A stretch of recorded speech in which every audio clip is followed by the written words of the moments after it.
Terima kasih Bante. Selamat malam, nama budaya. Nama budaya. Perkenalkan, nama saya Padmadiana Bante. Pertama tadi saya mendengar cerita dari Bante tentang adanya makhluk-makhluk peta ya Bante ya. Mungkin ada di peta watu Bante ya. Tidak kedengaran apa bagaimana? Kurang jelas mic-nya. Oh ya, tadi tentang makhluk-makhluk peta Bante ya. Mungkin dari peta watu Bante ya. Cerita-cerita tentang Bante Magdalena ini ya. Kedengaran jelas? Apa gak kedengaran suara saya? Kurang pelan. Karena gemah ya. Coba mic-nya gemah, agak ya? jauh. Oh gitu Bante. Mic-nya dijauhi. Iya Bante. Diturunin. Iya. Memang suara saya menggema kan di Bante.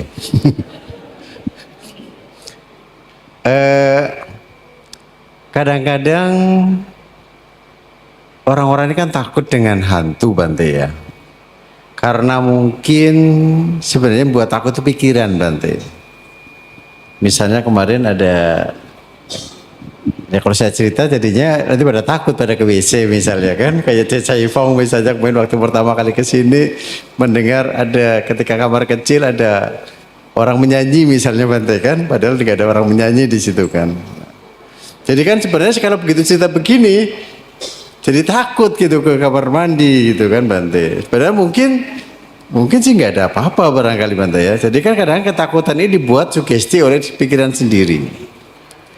Kemarin juga kami sempat membawa ada istri saya yang bawa Bante, bawa ada anak indigo ke sini untuk mengecek semua lingkungan sini ada makhluk-makhluknya di mana gitu ya. Dan ada yang di mobil, di luar sana dan sebagainya gitu Bante. Nah kalau diceritain semua nanti pada takut semua pada ke sini. Jadi lebih baik saya nggak cerita Bante gitu. Jadi pertama bahwa sebenarnya ketakutan itu ada di dalam pikiran kita sendiri Bante. Ya. Nah barangkali itu Bante. Terus kemudian yang mohon pendapat Bante tentang hal ini. Apakah kita kalau saya sendiri sih begitu ada cerita oh di mobil sana di luar sana mobil biara sana ada ini saya sih biasa aja lah, nggak terlalu berpikir. Tapi mungkin ada beberapa orang yang kalau kita ceritain jadi takut begitu. Nah itu mohon Bante mensikapi ini. Itu yang pertama Bante. Yang kedua, saya malah lupa Bante. Tapi nanti ini pertama dulu Bante ya pertanyaan. Saya itu. jawab dulu yang pertama ya, nanti dilanjutkan ya. Karena Bapak saja lupa apalagi nanti saya gitu.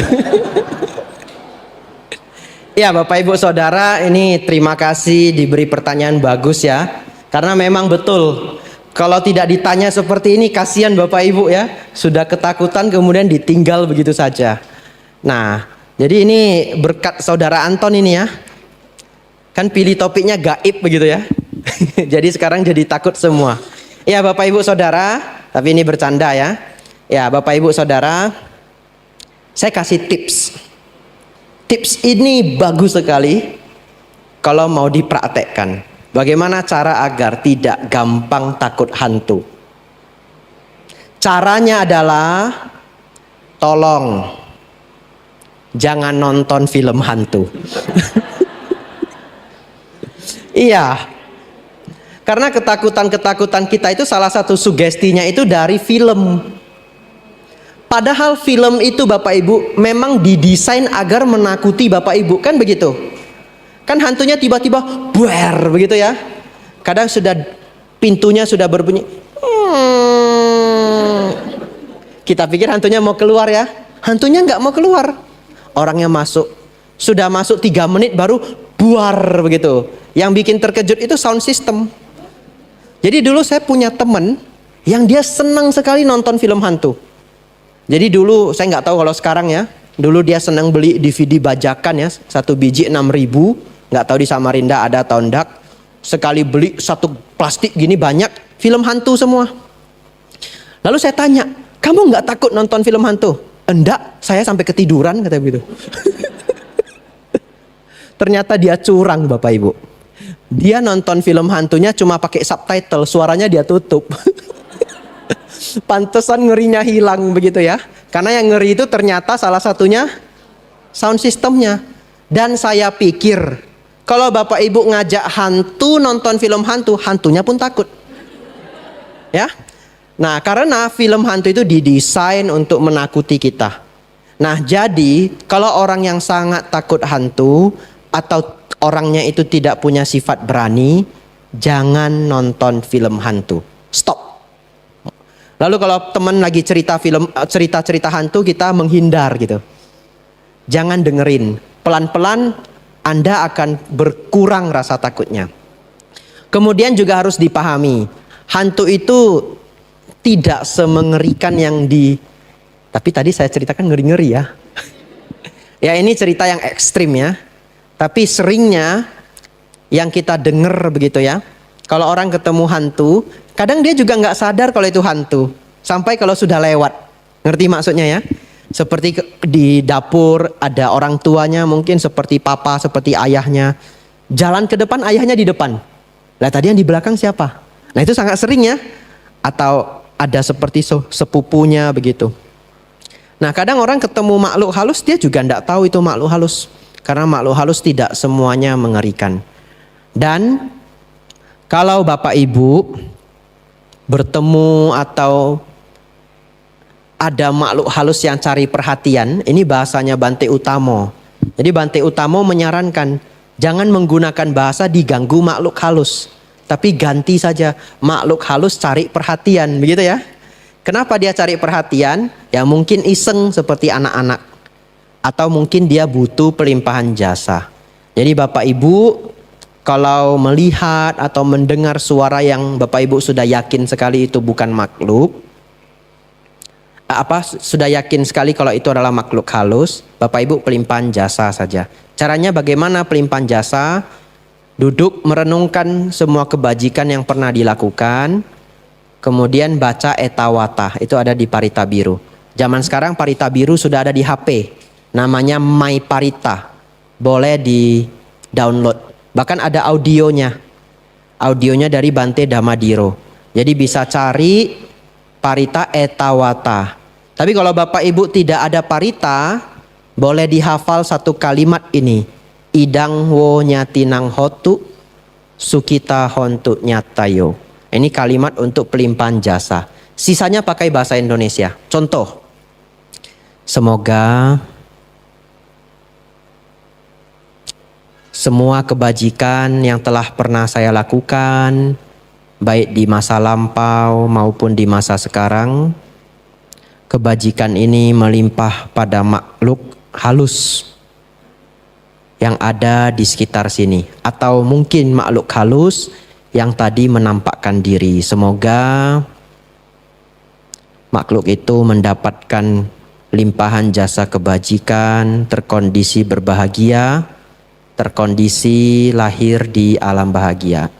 Idang wo nyati nang hotu sukita hontu nyatayo. Idang wo nyati nang hotu sukita hontu nyatayo. Ya, Bapak Ibu boleh baca itu 3 kali. Ya, 1 kali juga cukup sebenarnya. Tapi agar lebih kuat tekadnya, boleh dibaca 3 kali. Bante, kadang sudah ketakutan palinya lupa. Misalkan begitu ya. Sudah bahasa Indonesia saja ya. Ya saya limpahkan kebajikan yang pernah saya lakukan kepada Anda begitu. Kalau di hotel, di luar negeri, mendapat suasana-suasana yang mengerikan. Lalu terakhir, kalau sampai bermimpi dan sebagainya, baca Abhaya Parita. Singkat sekali. Jadi Bapak Ibu yang rajin hafal Parita, boleh dihafal Abhaya Parita beserta artinya. Ya, nanti dibaca artinya. Ya, setidaknya pernah baca artinya. Kalau tidak hafal artinya tidak apa-apa, hafal Parita Palinya, tapi pernah baca bahasa Indonesianya. Begitu ya. Nah, itu sangat baik kalau Bapak Ibu mimpi buruk atau malam ingin tidur diganggu, baca itu. Ya, ini dari pertanyaan Bapak tadi yang di belakang ya. Bagaimana kalau muncul rasa takut? Ya baik Bante, terima kasih. Ini dia pertanyaan tadi menyambung Bante. Jadi saya pernah punya pengalaman Bante di Mendu tahun 93. Saya di sana pada waktu itu ada barak-barak di belakang. Zaman dulu nggak serapi sekarang. Dan saya pernah tidur di sana sendirian karena saya nginap di Mendut. Nah itu benar Bante, saya ketindihan dan saya setengah sadar setengah tidak. tapi ada sosok makhluk yang kayak merangkak di atas saya tidur gitu Bante. Tapi itu mengingatkan saya kejadian di Mendut Bante. Terus yang kedua juga saya pernah dulu waktu ini di Samarinda, anak saya itu Pundarika masih kecil Bante. Dia suka nonton film hantu Bante. Nah suatu saat jalan sama istri saya, dia di belakang di satu gunung, satu tempat yang konon angker. Tiba-tiba dari wihara kalau nggak salah waktu jam 11 malam Bante. Nah si anak ini tiba-tiba bilang, mak hantu gitu. Jadi kan karena anak sudah biasa lihat di film hantu, tiba-tiba di jalan dia bilang hantu. Mungkin itu hantu beneran, cuma kami lihat nggak berani lihat, kita langsung ngebut aja Bante gitu ya. Terus ini ada umat di Samarinda Bante, ini ada yang punya jimat ya Bante, kayak amulet lah, amulet. Kalau mungkin dari Thailand konon amulet ini adalah terbuat dari tulangnya apa atau jenazahnya siapa, kemudian ada tanah kuburan dan sebagainya. Terus katanya ada semacam makhluk gumantong misalnya Bante ya.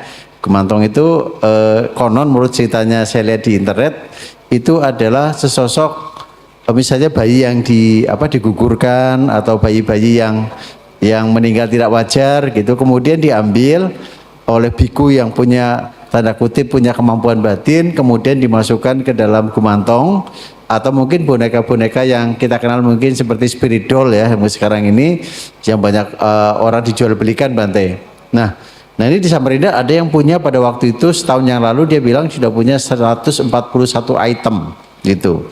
Nah dan dia sangat, kalau menurut saya sangat percaya hal itu sehingga ketika kita memberikan pengertian hukum karma, dia tidak bisa mengerti Bante, tetap dia percaya begitu. Nah Bante, menurut Bante bagaimana? Benarkah adanya makhluk-makhluk gumantong ini Bante? Terima kasih. Ya, ini seperti yang tadi saya bilang di awal ya. Akhirnya kita jadi cerita kisah-kisah misteri. Nanti pasang lilin kita gantian. Satu orang cerita, satu cerita. Ya, mengenai temannya atau orang yang tadi diceritakan yang punya banyak amulet ya sampai 141. Kalau menyenangi amulet sebagai seni itu boleh ya, karena memang bagus. Nah, maksudnya amulet itu Buddha-Buddha kecil ya. Kalau sebagai seni, sebagai koleksi, kalau ke Thailand itu bisa cari. Kalau Buddha Borobudur enggak ada, tapi kalau di Thailand seperti ada Buddha Jinarak, kemudian pergi ke Wihara Wat Bawon melihat rupangnya bagus, mereka juga buat miniaturnya. Nah, kalau di Thailand tidak disebut jimat sebenarnya, tapi bahasa Thainya prak kreng, ya prak kreng. Hanya di Indonesia, ya juga di Thailand, beberapa orang meyakini ada yang ada isinya, nah itu yang dimaksud menjadi jimat. Nah, kalau ada orang yang senang mengoleksi itu sebagai jimat, itu juga adalah hak pribadi masing-masingnya. Saya tidak komentar mengenai hal itu. Nah, tetapi kalau saran saya secara Buddhis, alangkah baiknya seseorang itu mengoleksi prakrang berbagai bentuk hanya sebagai koleksi, senang terhadap seni agama Buddha atau seni-seni di Thailand. Seperti ada orang yang koleksi keris sebagai seni, ada orang mengoleksi keris sebagai pusaka. Nah, kenapa tidak disarankan seseorang mengoleksi prakrang itu dan dianggap sebagai jimat seperti yang dikatakan Bapak tadi? Masalahnya kalau seseorang sudah percaya bahwa kebahagiaan itu muncul dari jimat, nanti dia jadi sulit memahami hukum karma. Padahal agama Buddha itu yang paling awal adalah pandangan benar, betul ya? Jalan mulia berunsur 8, nomor satunya adalah pandangan benar. Apa pandangan benar itu? Pandangan benar itu fondasinya 2. Memahami kama wipaka atau hukum karma dan 4 kebenaran mulia. Jadi kalau dikatakan punya pandangan benar, fondasinya adalah hukum karma dan 4 kebenaran mulia.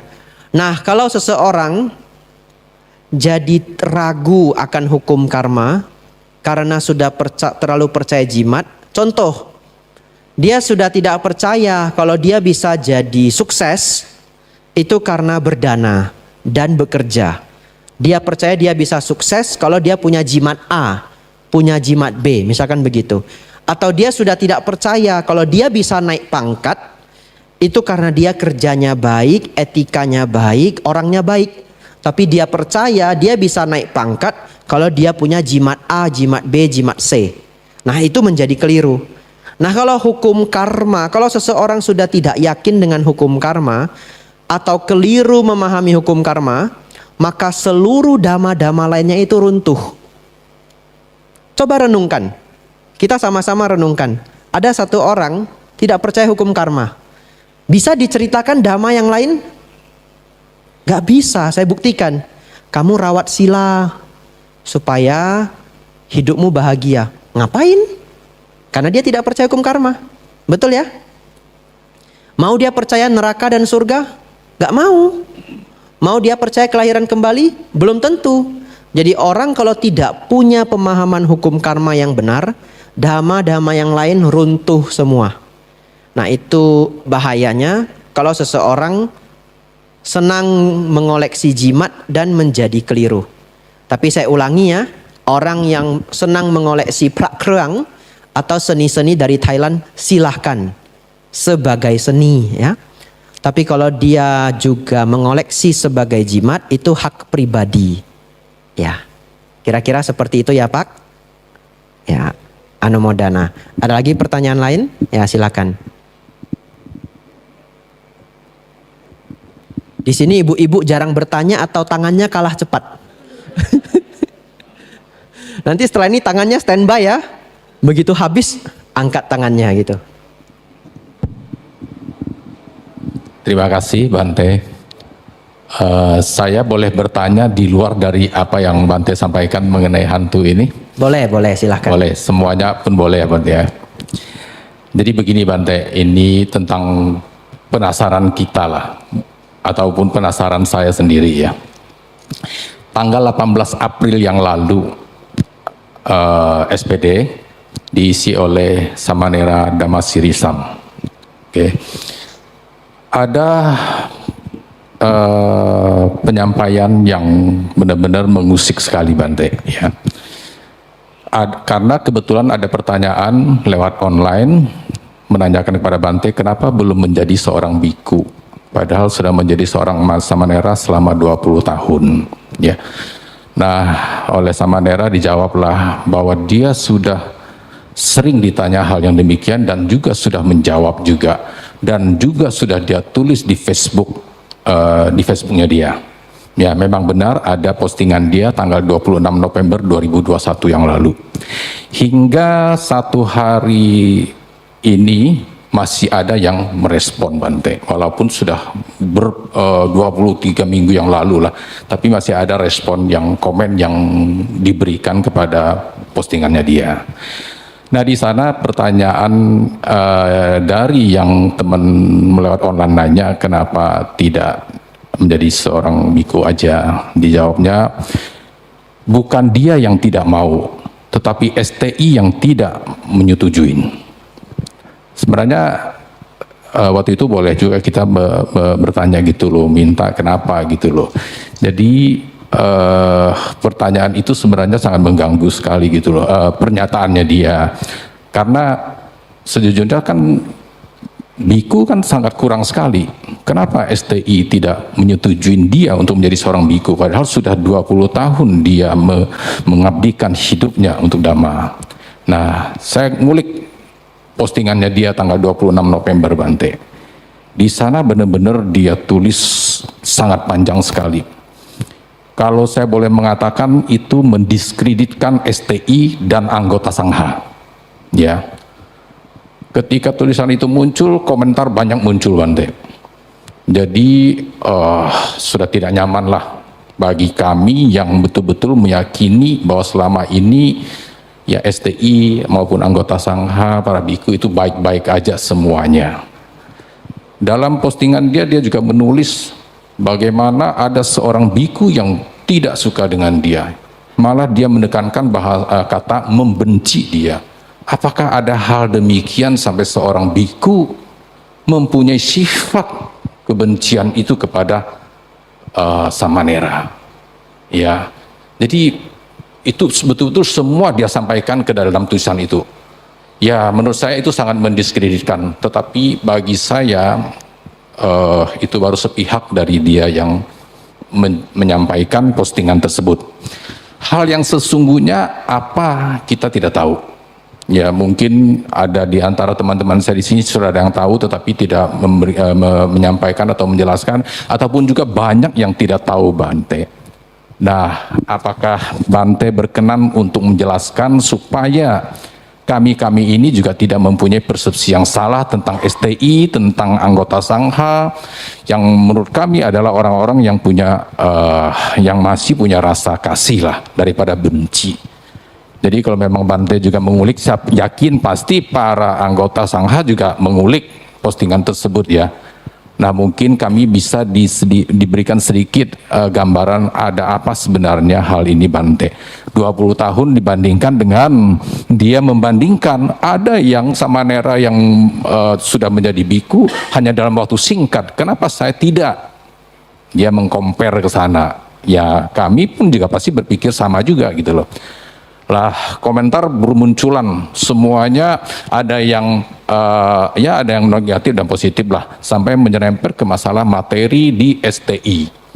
Ya, di STI kebetulan juga tanggal 19 April Bante Jaya Medo juga berceramah juga tentang bisnis, tentang usaha, tentang money laundering apapun juga, dan menyerempet juga tentang STI.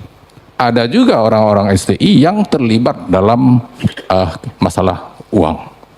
Ya, ini Bante, mohon penjelasan aja Bante, karena hal ini sungguh-sungguh mengganggu sekali bagi kami. Terima kasih Bante. Ya, dari cerita hantu ke cerita uang ya. Ya, kadang uang itu bisa jadi hantu berarti ya. Iya.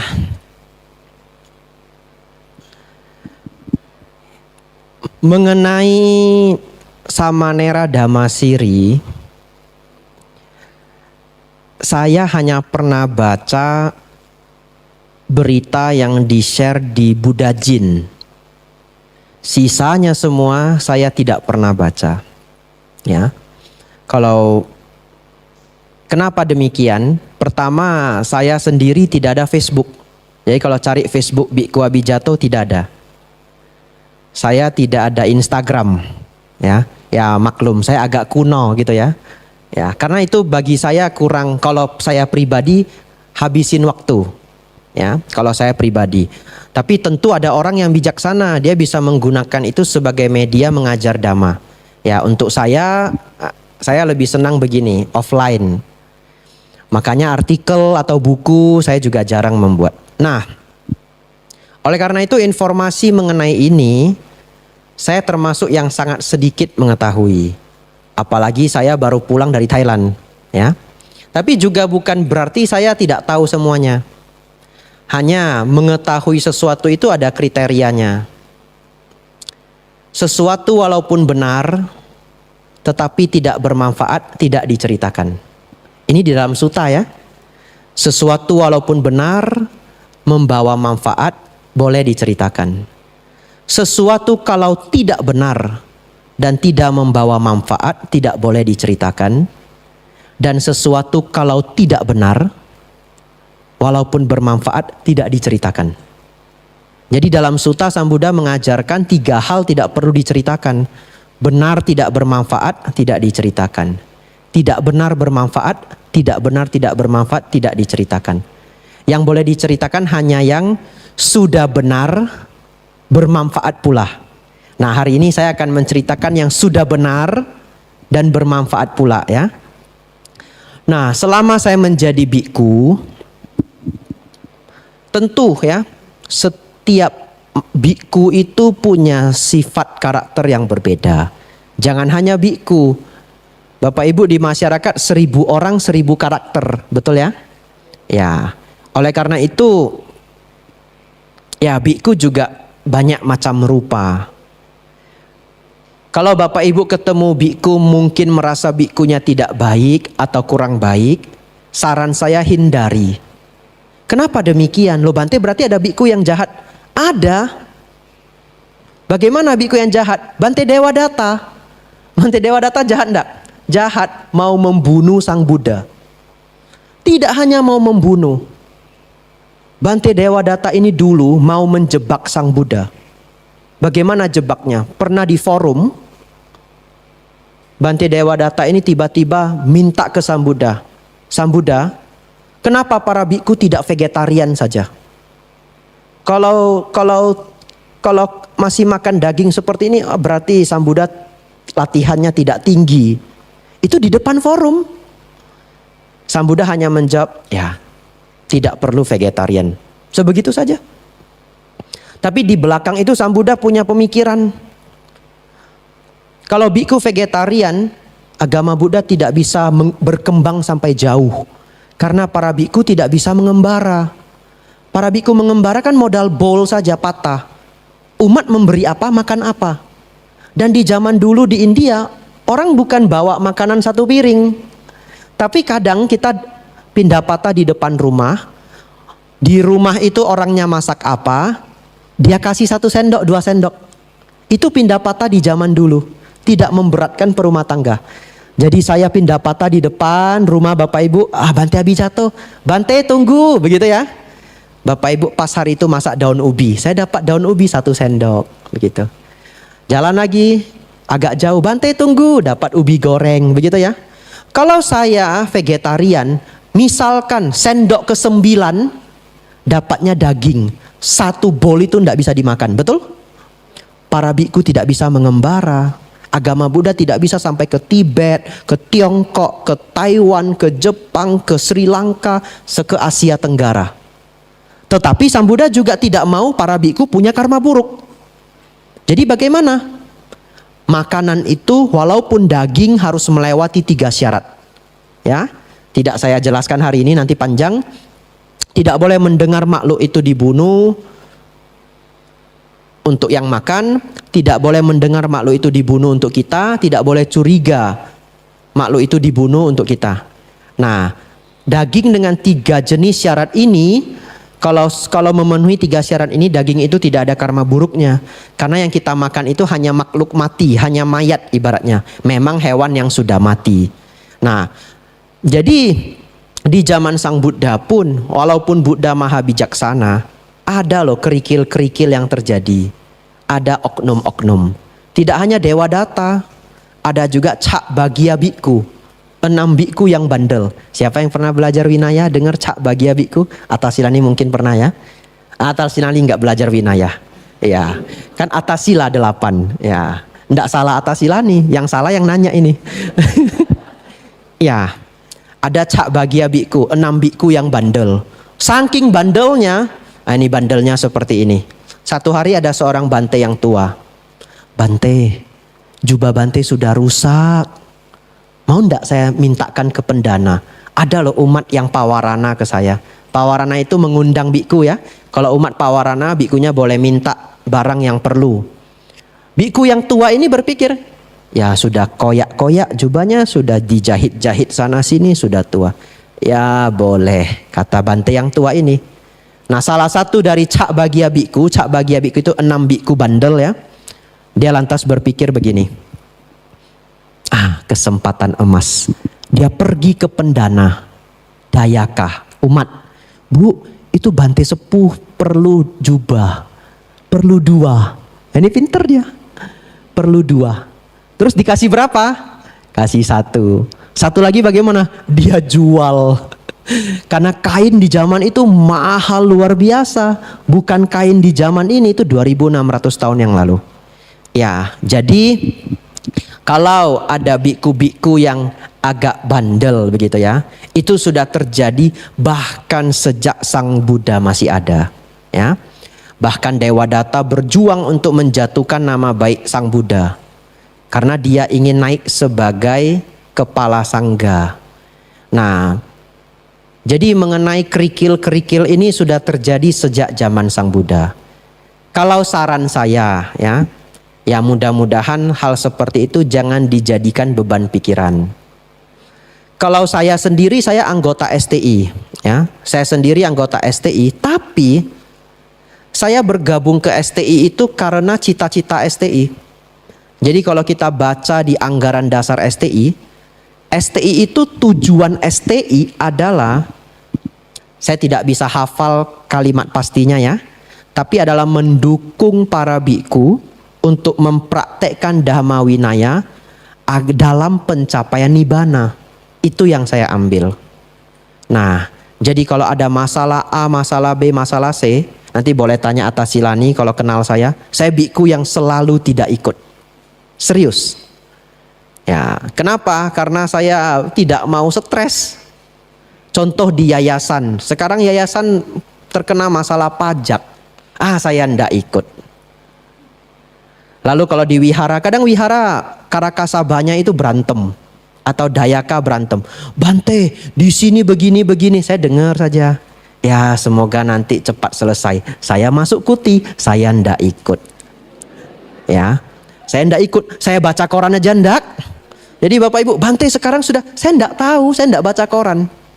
Ya, jadi saya pikir ya, mengenai ini, yang tahu hanya, tadi diingat ya, tidak bisa semua saya ceritakan. Yang saya ceritakan yang bermanfaat saja. Saya pikir yang benar-benar tahu hal ini adalah yang bersangkutan. Ya, adalah yang bersangkutan. Bagaimana benar-benar terjadi dan yang lainnya yang bersangkutan. Tapi ini informasi dari saya, selama saya latihan gabung di STI, saya pribadi tidak pernah dapat hambatan. Saya pribadi selama mengikuti apa yang sudah ada. Mengikuti apa yang sudah ada bagaimana? Mengikuti Dhamma Winaya. Program STI itu kalau jadi samanera ikut LPS 1 tahun diikuti ya. Kemudian setelah ini harus ikut meditasi 3 bulan diikuti. Sejauh ini saya sendiri tidak pernah ada problem. Jadi bagaimana beliaunya bisa mendapatkan problem-problem itu, beliaulah yang tahu selengkap-lengkapnya ya. Dan saya juga tidak bisa jawab Pak Buasi Malakama. Ya, Samanera Dhammasiri itu saya pernah ketemu tapi tidak pernah diskusi dekat ya. Tapi yang saya dengar beliau itu samanera yang sangat baik hati ya. Ya. Jadi begitulah ceritanya. Ya, nanti Bapak pulang nggak bisa tidur. Ini Bante Abijato belum jawab saya ini. Ya, begitulah adanya ya. Saran saya cukup tahu saja, jangan terlalu diikuti. Nanti Bapak ikut stres. Nah, STI itu, ini saya cerita STI sedikit ya. STI itu 50 atau 45 tahun yang lalu itu baru berdiri. Betul ya? Ya, sekitar 45 tahun yang lalu. Bahkan Bante Panya cerita di zaman itu hampir tidak ada wihara Theravada. Jadi Bante Panya, beliau mengajar dhamma itu numpang di kelenteng. Tidak ada umat ngerti Pindapata. Jadi makannya bagaimana? Metik. Metik di altar.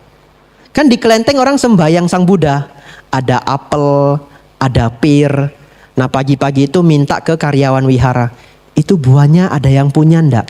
Oh ndak Bante, silakan ambil. Silakan ambil berarti tidak mencuri ya. Ya diambilkan. Kemudian beliaunya makan apa yang diberikan kepada para dewa. Jadi dewa berdana ke beliau. Begitu ya. Tapi dari perjuangan yang berat itu pelan-pelan muncul umat-umat jadi ngerti dhamma. Kemudian umat-umat semua bahu-membahu bangun wihara. 1 wihara, 2 wihara, 3 wihara. Hari ini totalnya hampir wihara pembinaan kalau di website itu 400-an wihara.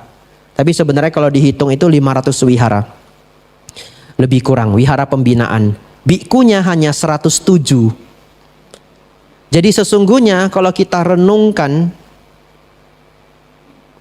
kerja keras para sesepuh ya, mengajarkan dhamma kepada umat Buddha hingga hari ini wihara bisa 500, itu sangat luar biasa. Sangat luar biasa.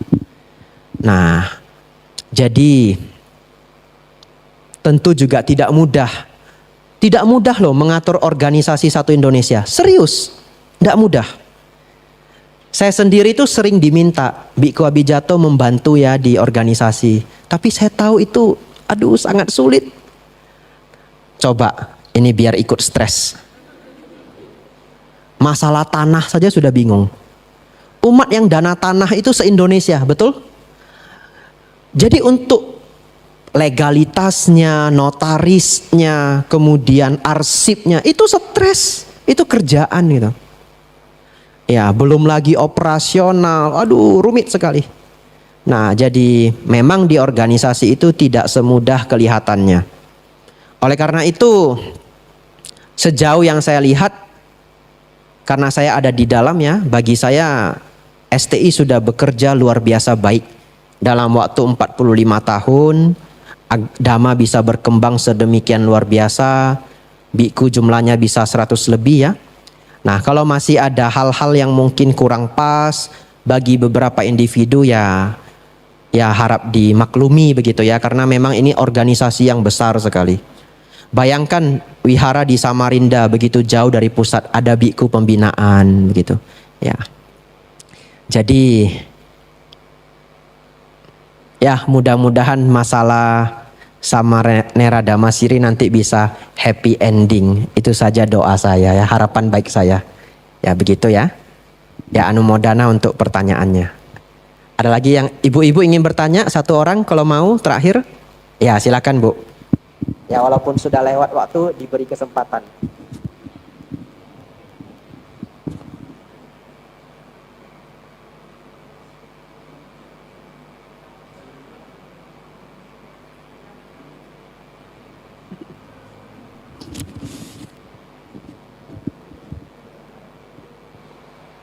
Tes. Namo Buddhaya Bante. Namo Buddhaya. Kembali lagi ke makhluk yang halus atau makhluk peta Bante. Ini terjadi betulan terhadap saya. Saya ngajar di SMK Negeri 1 Bante di Samarinda. Suatu ketika saya itu setelah ngajar kan keluar dari ruangan, melihat ada teman saya, guru juga, mau naik tangga di tangga sekolahan. Kemudian saya jalan lagi, yang saya lihat itu teman saya itu tadi ada lagi keluar dari ruangan guru Bante.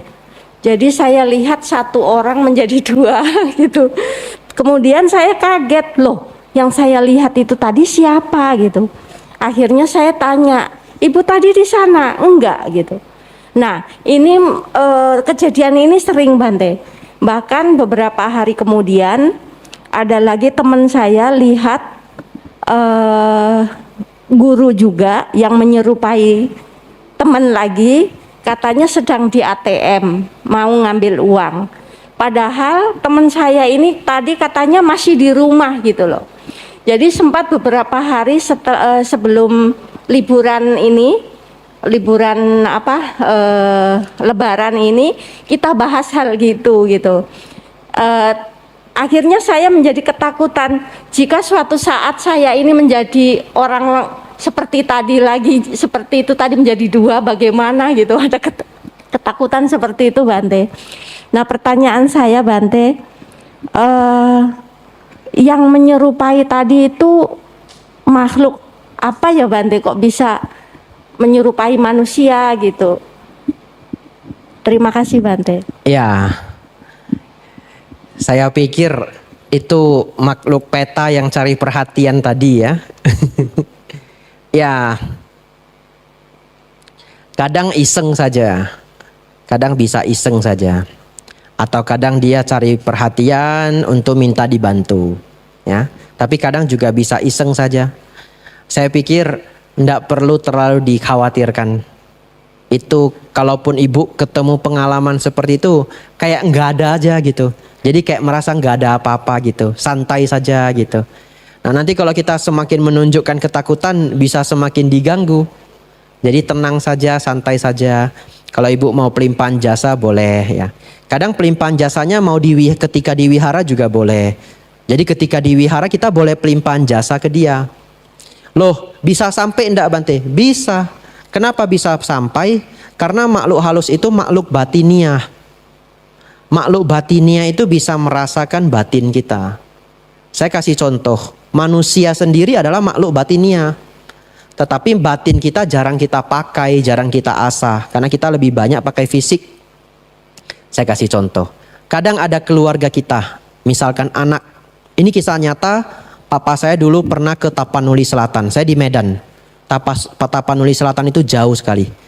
Nah, jadi beliau itu memperbaiki mesin besar ya, papa saya orang teknik. Dan saya di rumah, saya masih kecil. Tiba-tiba saya demam. Dan itu demam yang tinggi sekali sampai ngigau-ngigau. Bayangkan orang tua saya itu nggak ada pager, nggak ada HP. Karena itu saya masih kecil. Nah zaman itu orang tua saya juga nggak punya pager. Temannya ada pager, dia nggak ada pager. Nah juga dia tidak ada HP. Tapi rumah kami itu ada ada telepon rumah. Tiba-tiba papa saya itu nelpon. Dan dia nelponnya itu di Tapanuli Selatan itu di wartel, warung telepon. Jadi dia cari ke desa, cari wartel. Begitu dia nelpon, mama saya angkat. Dia hanya nanya, ada apa sama anak saya? Dengan saya ini.